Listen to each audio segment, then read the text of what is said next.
In the last part, we see Bai beat the stuffing out of Heng, and he also scores his first kiss with Big Ken and Faye. And as everyone is moaning about Bai's death, he shows up on a big ship crashing his statue. Everyone's jaw hits the floor thinking he must be a ghost, but they're relieved to see he's still alive. Some folks are scratching their heads, wondering how the f he survived. Meanwhile, Bai's close buddies are outside a temple, wondering why the chiefs have been keeping him there for so long. Bao says that he must be getting lots of gifts inside, but Yunfei says they must be asking him how his ugly got saved. Inside, Bai's giving them the scoop on what went down on the mountain. The chiefs take note of his tattered clothes, figuring he must have been through some serious stuff. Bai expresses his regret for not being able to rescue Feng, but Bai is oddly pleased that he kept his ragged clothes so everyone could see how much he endured. Yuan then drops the bombshell that the sector has bumped Bai up to the inner sector and honored him as the 10th top dog disciple. Bai is surprised, learning that the other top dogs were all big shots, who've all kicked the bucket. Yuan also reveals that he has accepted him as his disciple on behalf of his late master. Bai doesn't care about that, and he's eager to see what kind of reward he's getting. But they hit him with the classic,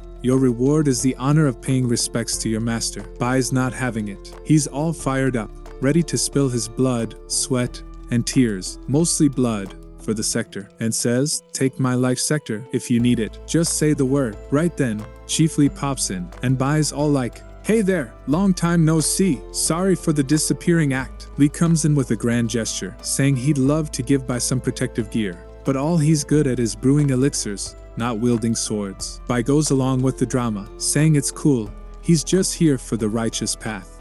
Why the you lying? Why you always lying? Yuan catches on to the theatrics and presents Bai with the divine crane shield that can withstand one attack from a Foundation establishment cultivator. Bai is also handed the Golden Crow's sword, which has some divine golden crows sealed inside. It's like a Pokemon that levels up with your fighting skills. Bai, now burdened with more gear than a medieval knight, says, guys, this is great and all, but this is heavy, can I get another thing? This angers the elders, and they scold him saying that this is not a market where you can bargain, this is a main hall. Outside, Bai's friends are practically wrestling each other to be the first to hug him, but the pinky is first, and tries to hug the soul out of him. Bai's like, whoa, calm down, I'm back in one piece. Afterward, Bai mentions how it feels like forever since he's been around, and everyone starts filling him in on what he missed. Bai, being the humble hero he is, shares epic tales of the crazy battles he had up on that mountain. Then Mei, the tour guide, takes Bai to the stage where that sector showdown happened and shows off this giant plant thing that sprouted up. She explains that this used to be your tribute spot, but now it's like a wish-granting factory. Mei spills that her wish already come true and darts off, to show Bai some more wonders, but he stays behind, mulling over Faye. Soon enough, Bai gets the scoop that they're still searching Faye's whereabouts. They've scoured Dongling City top to bottom with no luck. It's been 2 weeks of radio silence, and Bai starts to wonder if Faye pulled a Houdini on him. Mei, the eternal optimist, pops up to remind Bai how lucky Faye is to have him all worried and stuff. She assures him and says, don't worry, she'll be back when she's done saving the world or whatever. Mei pledges to stick by Bai's side to suck the worries out of him, and he gives her a pat on the head, calling her a silly girl. But we know that she is not a silly girl, she is a gilly girl, and nothing naughty happened between them. The sound you are listening to is of clapping men. Later on, Bai finds out he's practically drowning in gifts from leaders of other sectors, loving his new title of Marshal Bai. Around town, folks are gossiping like crazy about Bai scoring that fancy Golden Crow divine sword. So, Bai decides to give the people what they want, and shows off the divine blade, which practically blinds everyone with its glory. The crowd's begging for another peek when Bai tucks it away, but they rush him, and somehow Bao gets clapped. Bai becomes the talk of the town. As Bai parades through the city, he's showered with respect from everyone around, but the elder is growing weary of all the fuss he's causing. The chief thinks all the commotion caused by Bai won't reach them, but he's proven wrong when Bai zooms past, creating quite a stir. Soon, word spreads about Bai being a bit of a nuisance, and his reputation takes a hit. Meanwhile, Bai's on a quest to find the next spot for his adoring fans to worship him, but Bao informs him they've pretty much visited everywhere and met all their disciples. Then, Zoe appears after a while of absence, and Bai excitedly brags about his newfound status, trying to touch some juicy mangoes, but we see he is that close to holding a banana and she leaves without a word. Bai, desperate to impress, tries to catch up to her but forgets he's got a +1 on the sword ride, leading to a crash. Suddenly,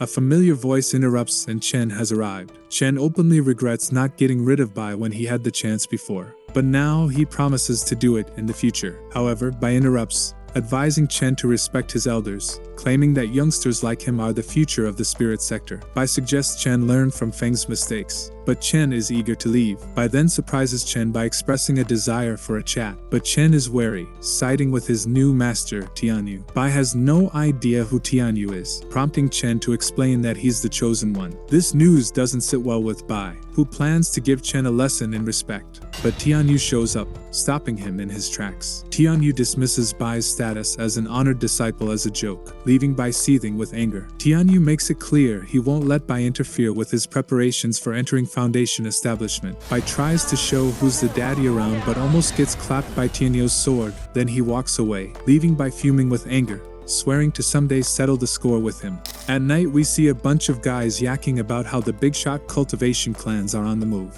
Their elder demands they send as many men as possible to find Bai, thinking a sneak attack is the way to go. Mei is also present, and isn't too thrilled about her family's plan to go after Bai. Over at the sect, Bai is still fuming over being humiliated by Tianyu and vows to beat him to Foundation establishment. Bai is ready to blow his entire fortune on a Foundation establishment pill. He heads to the shop, hoping to snag the pricey third-grade elixir, even if it means everything he owns. To his dismay, the shopkeeper only gives him one ingredient and says his stuff isn't worth much and Bai is ugly as Emotional, damn it! However, the shopkeeper mentions an upcoming auction where Bai might get rich overnight if he auctions off something valuable. Bai grumbles that he can only make second-grade, low-quality items for now, but learns they've sold for over 500 spirit stones at the last auction. Rejuvenated, Bai decides to try his hand at refining a second-grade pill. He pours spiritual energy into the fire, focusing on the herbs like he's auditioning for Top Chef, Cultivation Edition. Confident, he's nailed it, but he's bummed when his pill flopped. After another fail, he spots an ingredient box outside. He checks if it's anyone's, but no one responds. Little does he know, a couple of sneaky folks are hiding, planning something to Bai up. Later, everyone's buzzing about the auction. Bai rolls in, trying to keep it cool knowing his ugly face and high status might cause a commotion. He spots all the rich folks from fancy clans and figures his 3 elixirs will make him a bundle. Huyen's there too, and Mei is sneaking around, avoiding Bai like he's her ex at a party. The auctioneer kicks things off, hyping this year's event because of the big spirit sector showdown between the northern and southern banks. Tons of treasures up for grabs, with unprecedented scope and quality. First up is a young green dragon horn, which doesn't look too exciting at first glance. Bai is flabbergasted when the final bid skyrockets to 1,000 stones, making him hopeful for his elixirs. Just then, he spots Zoe, and tries to shout out to her, but his attempt only draws the attention of the goons looking for him. Items keep flying off the shelves for over 1,000 stones, and Bai is amazed at the chaos. Time flies, and the auctioneer announces the final 3 items are from the same person. Bai realizes they're his and watches as his first item is revealed, a purple key spirit ascension pill, second-grade low quality. Bai is miffed, as the bidding starts at only 100 stones, since making it cost him 60. The crowd can't believe someone's auctioning off such junk with all the high-end stuff around. Bai tries to drum up interest by shouting about his high status, and the fact that he spent 3 months on this pill. He even gives a passionate speech, claiming it's the key to breaking through in cultivation, and the bids soar over 5,000 stones. Then he wakes up from his daydream, only to be told the auctioneer moved on since no one bid on his ugly pill. Bai's second item is just a tiny bit better than his first, and once again, it starts with a bid of 100 stones. Determined not to be a total failure, Bai decides to bid on it himself, offering 101 stones. The crowd is puzzled as to why Marshall Bai is bidding on his own stuff,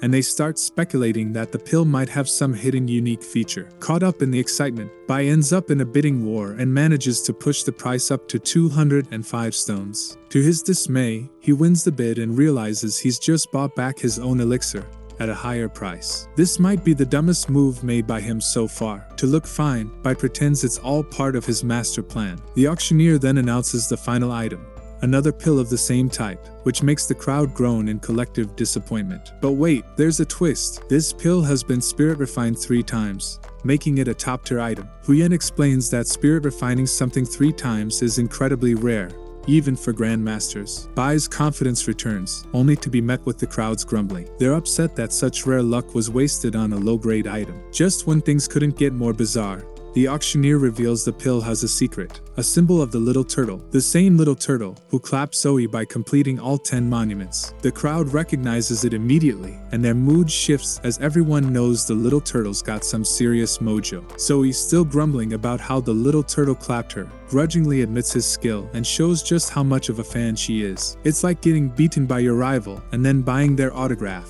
Bai makes it clear that he knows about that all along, and the crowd suddenly realizes that all 3 pills are Little Turtle's special gift to them. He describes the pills as rare treasures, starting the bidding at 1,000 spirit stones. The bids soar quickly to 5,000, but May, who has massive tits, What did he say?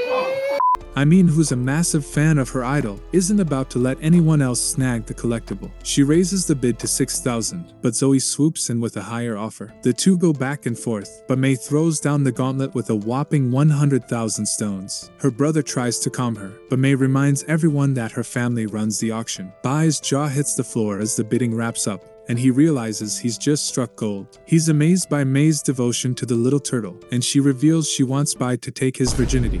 I beg your pardon? May says she bought the pill for Bai. Bai is touched by her thoughtfulness and wants to touch her juicy, Stop it. Get some help. and he decides it's time to reveal his big secret. He stands up and dramatically announces that he is, in fact, the illustrious Little Turtle. The crowd thinks he's pulling their legs since the real Little Turtle avoids fame and fortune, and Bai's always been a bit of a glory hog. May is the only one who believes him, but when Bai tries to chase her down, he stumbles into 2 ugly women who want to talk about wedding details. It turns out that the box he grabbed earlier that night was actually a betrothal gift. Bai would rather return it and avoid the whole mess, but the women insist he can't just back out. They also mention other noble families interested in marrying him off. Bai tries to play "I'm too young" card, but May is shocked by the situation. One of the fathers offers a fortune for Bai to marry his ugly-looking daughter, but Bai is still unsure. They then offer rare ingredients to sweeten the deal. Bai starts to consider it but says he needs time to think. Just then, May shows up to shut everything down, explaining that her family was trying to arrange a marriage for Bai, but she believes no girl is worthy of him. She leaves just as the law enforcement arrives to decree that Bai is too young to marry and must focus on his cultivation for the next 100 years. Bai is crushed by the news, both by the missed opportunity for future offspring and the bribe he can't accept. He thinks of cutting his small and word spreads that Bai has locked himself away in the Elixir Pavilion since the fiasco, probably not to cut something. Inside the pavilion, Bai decides glory means nothing compared to achieving immortality, and resolves to focus solely on cultivation. However, his latest failed attempt at refining a pill causes damage to the pavilion, and he's banned from it for life. Elsewhere, Yuan and Li are playing, and Yuan discusses Bai's blunder. Li isn't too worried, saying that great things often come from small beginnings and the path to becoming a master apothecary is no different. Later, we see Bai has taken his pill refining back to his home. He manages to explode his house while creating a new pill, but it looks a bit off, and he's left wondering if it's a sign of impurities or just his f***ed up luck. Bai's face goes pale as he drops his precious pill, only to watch in horror as a rabbit munches it down. To his horror, rabbit dies, leaving Bai wondering if his painstakingly crafted pill was actually a death trap. Determined to test his pill, Bai decides his next victim will be a monkey who is munching on a pink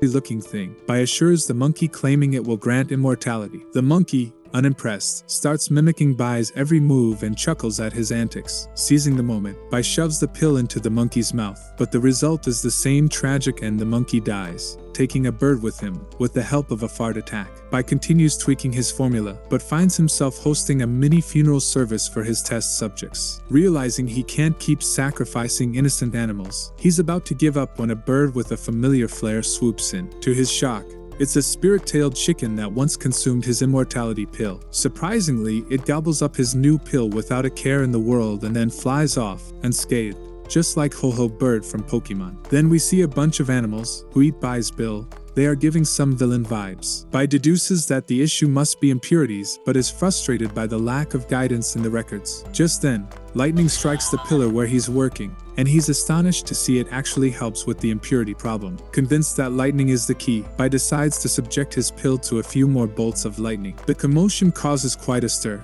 and Bai hopes no one will figure out it's his elixir causing the chaos. Unfortunately, the rabbit reappears, mimicking Bai's frustrated outbursts and causing trouble. Bai warns it to watch its mouth, but it escapes. Realizing that news will inevitably spread, Bai decides to go all in with his refining process. Meanwhile, a group of men grumbles about the non-stop rain and the aggressive phoenix chicken that's been wreaking havoc on their other chickens. They even spot the bird flying around, adding fuel to the gossip fire. The rabbit, with a big mouth of its own, starts spreading rumors about Bai being behind the weird weather. One night, it even causes acid rain, and the rain causes Zoe to show some sexy skin, which only makes Zoe even more furious with Bai. Soon, a large crowd gathers, accusing Bai of using his honored disciple status to escape responsibility for the mess he's caused. Everyone decides it's time to seek justice, but they end up drenched in acid rain. At Bai's place, he's thrilled to see that his DIY cleansing method actually works like a charm. Meanwhile, a mob gathers outside to confront him. The elder shows up, clearly fed up with Bai, and promptly demolishes his house. Bai tries to play innocent card, but everyone's already seen his dirty laundry, and it's not the kind that washes well. They call for Bai's eviction from the sector faster than a bad date calls for a cab. To make matters worse, the old ugly guy brings up the phoenix bird that's been his loyal wife for the last 2 years, claiming that Bai's mishaps have harmed it. Everyone's on edge, and the elder decides that Bai's life might be the next thing to be demolished. Just then, Lee swoops in to save the day. He argues that the road to medicinal mastery is paved with failures and that Bai's potential could be a boon for the sector if he ever figures things out. As tensions flare, the infamous talking rabbit makes a comeback, mimicking embarrassing things the elder has said. It even mimics Lee's awkward naughty talk of getting married once he finishes his cultivation, which only fuels the chaos. Lee is furious with the rabbit's antics. Meanwhile, at some other place, Han Zhong is spooked when he hears his long-dead master's voice. His master's a bit confused about his uninvited return and wonders if it has anything to do with the questionable pill he took. And that's it for this video. The previous part and next part link are in the pinned comment and in description. And also don't forget to like and subscribe. Until then, watch this video.